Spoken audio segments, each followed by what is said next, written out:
Hello, and thanks for tuning in to this week's Unchained Weekly News Recap. I'm Michael Del Castillo, a Knight Bagehot Fellow at Columbia University. In the latest of a series of developing events, the collapsed crypto exchange FTX, which filed for bankruptcy last November following alleged criminal mismanagement, is navigating through significant legal and financial turmoil. The exchange received approval from U.S. bankruptcy judge John Dorsey in the District of Delaware to sell $3.4 billion in crypto assets, including substantial holdings in Bitcoin, Ethereum, and Solana, to repay creditors and recover from a $7 billion deficit.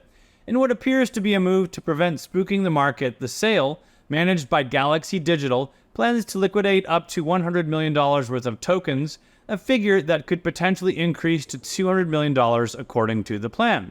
Simultaneously, Bahamas-based FTX initiated legal action against cross-chain protocol's LayerZero Labs, seeking to recover over $21 million in what its lawyers called, quote, avoidable transfers, end quote, that occurred in the 90 days leading up to its bankruptcy declaration.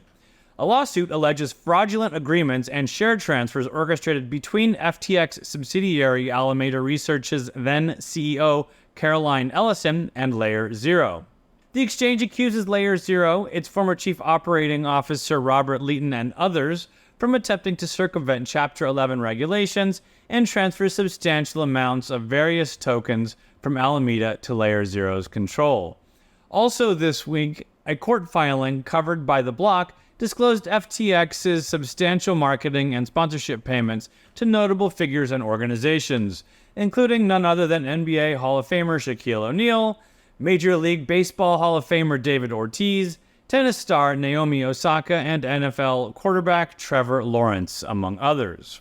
As a monumental trial of former FTX CEO Sam Bankman-Fried rapidly approaches, his defense submitted a series of probing questions to the U.S. District Court for the Southern District of New York, seeking to gauge jurors' opinions on cryptocurrency, their body language, and perhaps, in a hat tip, to Bankman-Fried's advocacy for the concept of selecting funding recipients based on data, so-called effective altruism.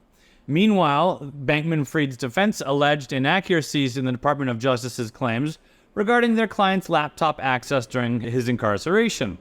The legal team emphasized that he had poor internet access connection during the time period he was allowed to use a laptop, hindering his ability to prepare adequately for the trial.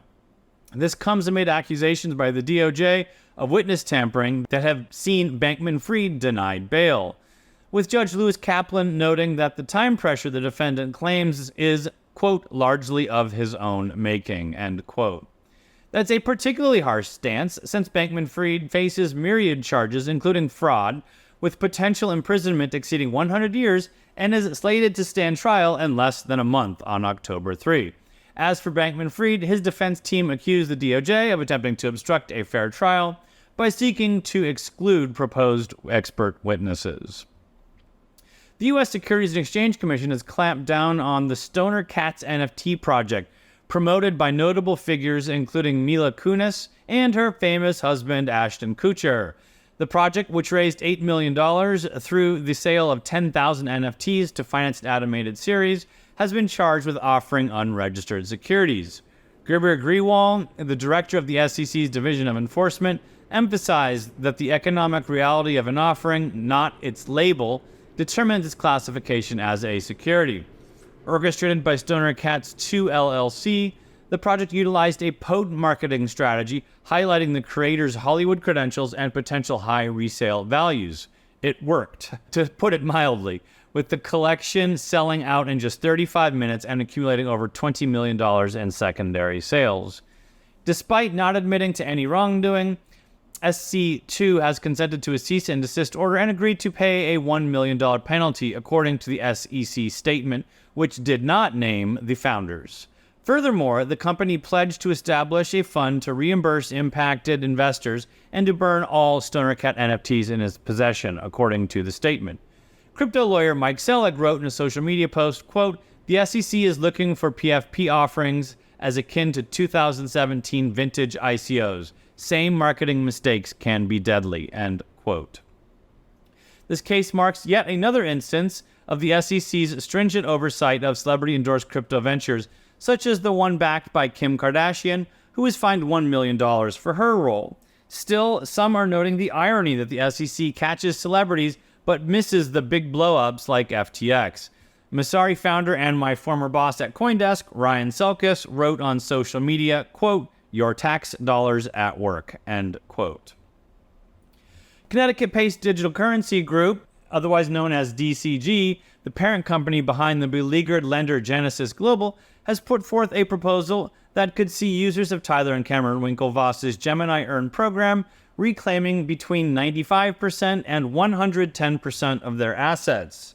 Whatever the amount ends up being, this initiative, filed on Wednesday, promises a significant recovery rate.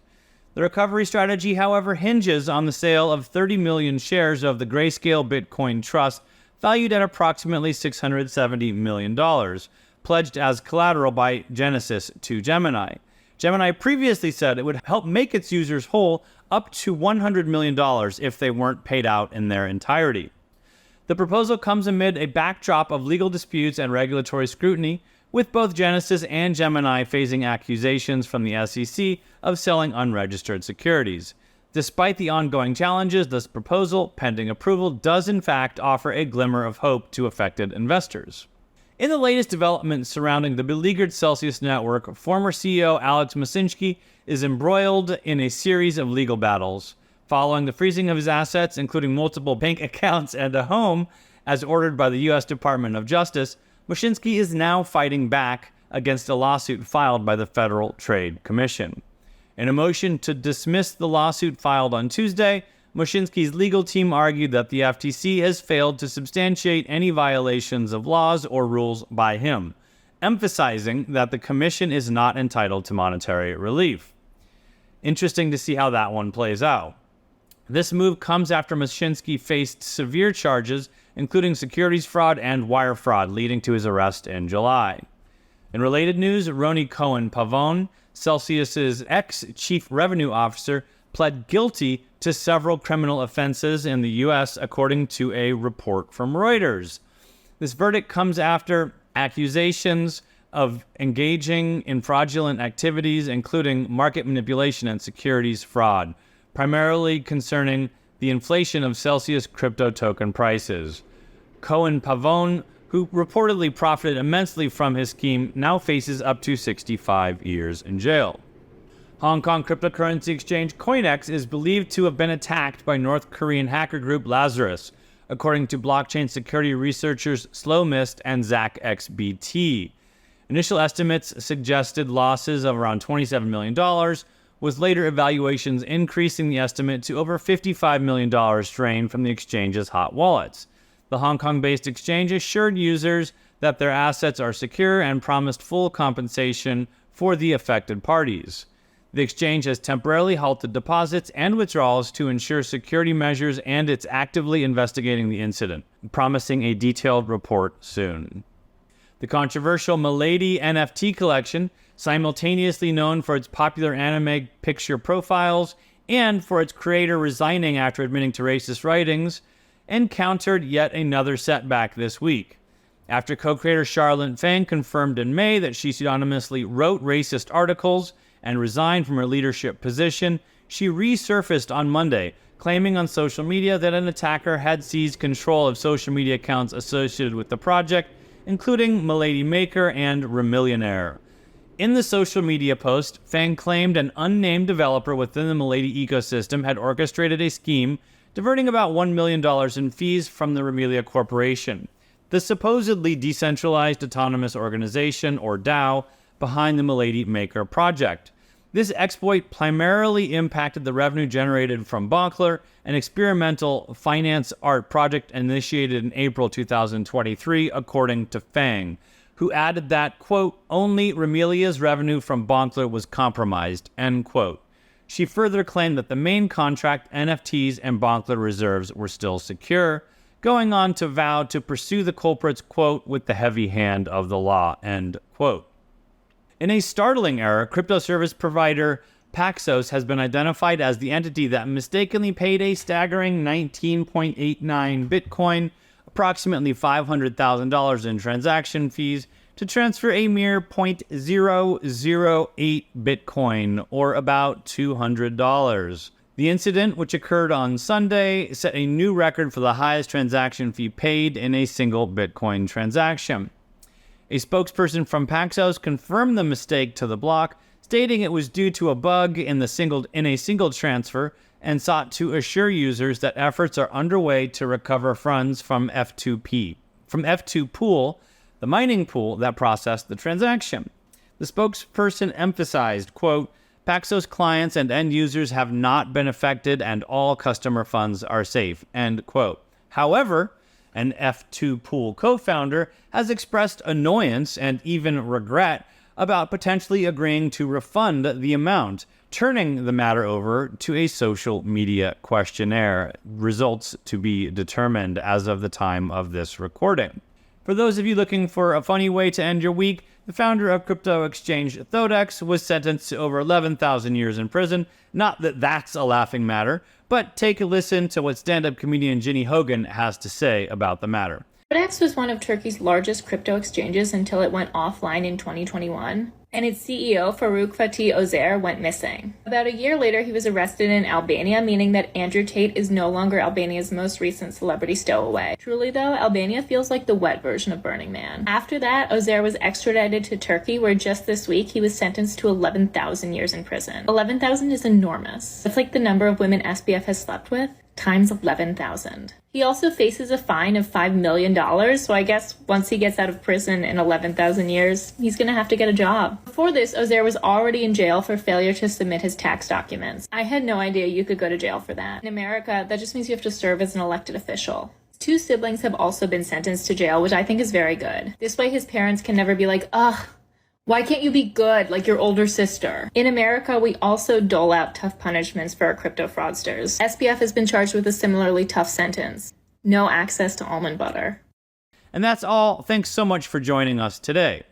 Unchained knows it's very hard to keep up with the latest news in the crypto ecosystem. That's why they have a daily and weekly newsletter to get you covered. Sign up for free and receive the latest insights right in your inbox, Monday through Friday. Check out the show notes and subscribe to their Substack today. Unchained is produced by Laura Shin with help from Kevin Fuchs, Matt Pilchard, Juan Aronovich, Megan Gavis, Ginny Hogan, Shashank, and Margaret Curia.